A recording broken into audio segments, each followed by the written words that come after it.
of unified students, families, and staff. I'm Santi Soriano with EGU News, and I'm here to provide you with a district update.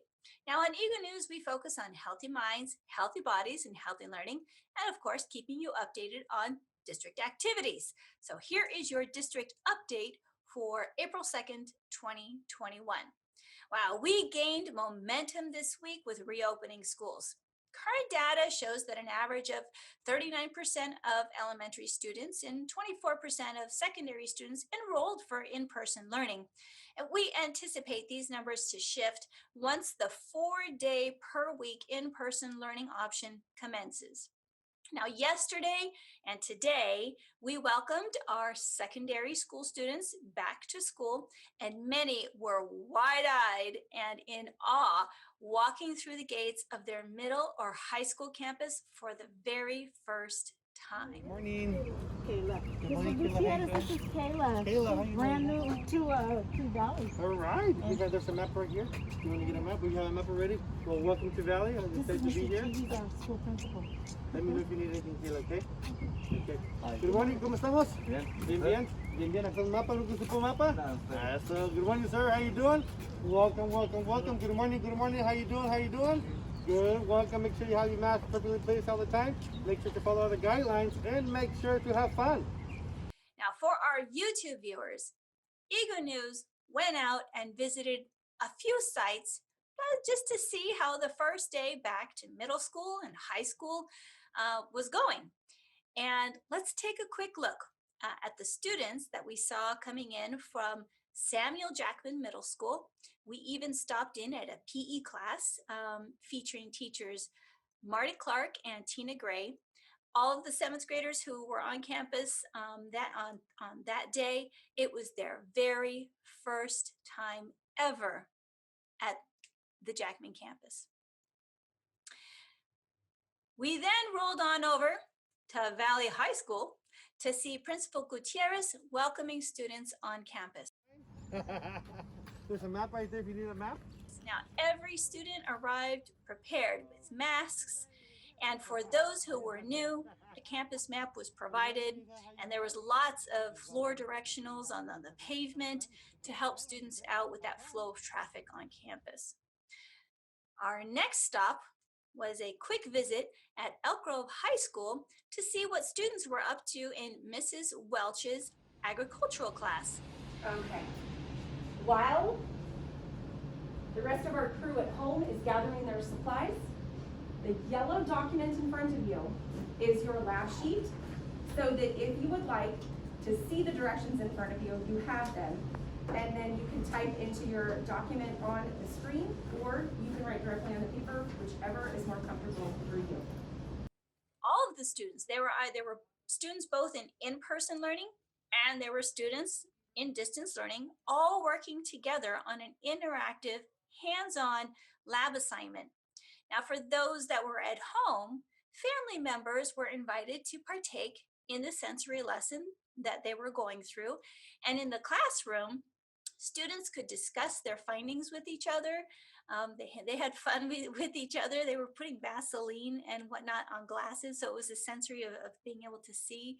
And everything that their notes could either be on paper or it could be recorded in the computer.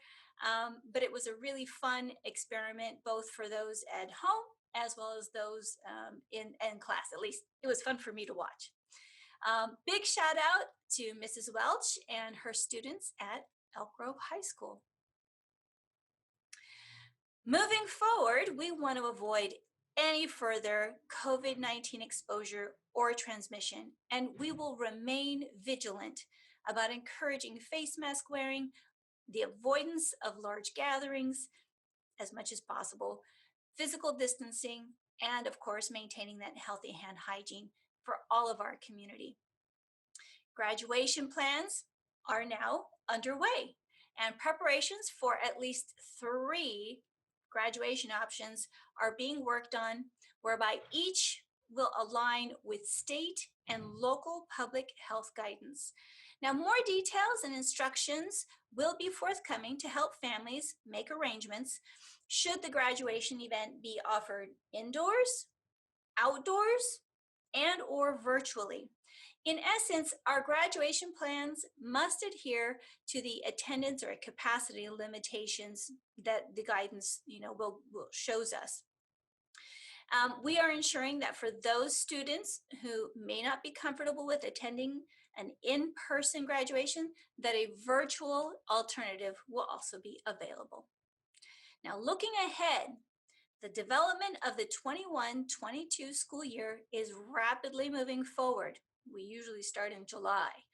So we appreciate the 17,753 students, the 9,497 parents, and the 2,438 staff members who immediately responded to the Local Control Accountability Plan Needs Analysis Survey that we just sent out a couple of weeks ago.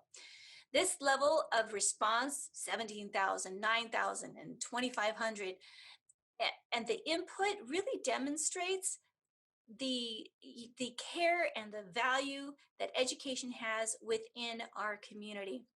The survey results do help the district staff in constructing budgets for next year and for sustaining programs. So thank you. The next survey to be shared with our community will be the Learning Model Preference Survey for 21-22. Again, that's the Learning Preference Model. I'll repeat that. It's the Learning Model Preference Survey for 21-22. Now, the data for this survey will be gathered through ParentView, which enables the school staff and district support staff to identify and assist parents with the survey. We can see in ParentView who has responded to the survey and who hasn't, so we can make sure we contact people who haven't responded. Now, current trends in virus spread and changes to health guidance strongly point to our ability to offer a full day, 5-day-a-week model for the 21-22 school year. And this will be an option, of course, in the survey. We also want to know how many families may still be interested in a virtual learning option for next year. Based on parent interest in such an option, we may need to expand current offerings to meet this need. With regard to involvement in the planning process for 21-22 school year, a public invitation will go out to our community seeking parent participation in the design of next year's learning recovery, pedagogy, logistics, public safety plans, all for our schools. In fact, that survey, that link or that invitation will be at the bottom here, or it'll be in the letter, and we'll note it down here. There's a link that people can go to. We'll make sure it's in the YouTube video description as well. All right, in summary, parents, please check your ParentView account next week for the Learning Model Preference Survey for 21-22. And then also we'll send out a short notification once that survey is live. Also below, like I was telling you, is the link to the parent involvement invitation for planning the 21-22 school year. So I'll tell you a little bit about that invitation. Parent input for 21-22 invitation. We are seeking parent input in the planning process for the 21-22 school year. A Zoom meeting is planned for April 21st, 2021 from 4 p.m. till 6 p.m. A health and education update will be provided at that time, and then parent input will be gathered specific to how we can successfully return all students back to school and how we can continue to improve upon our virtual learning options. Please access the link below. Like I said, it'll be in the description and in the letter as well. And if you would like to attend the meeting and share your valued ideas and perspectives, parent voice is a critical part of our planning process.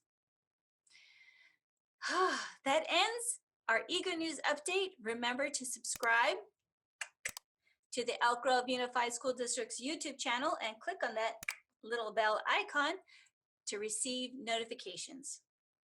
I'm Santi Soriano. Stay safe and stay healthy.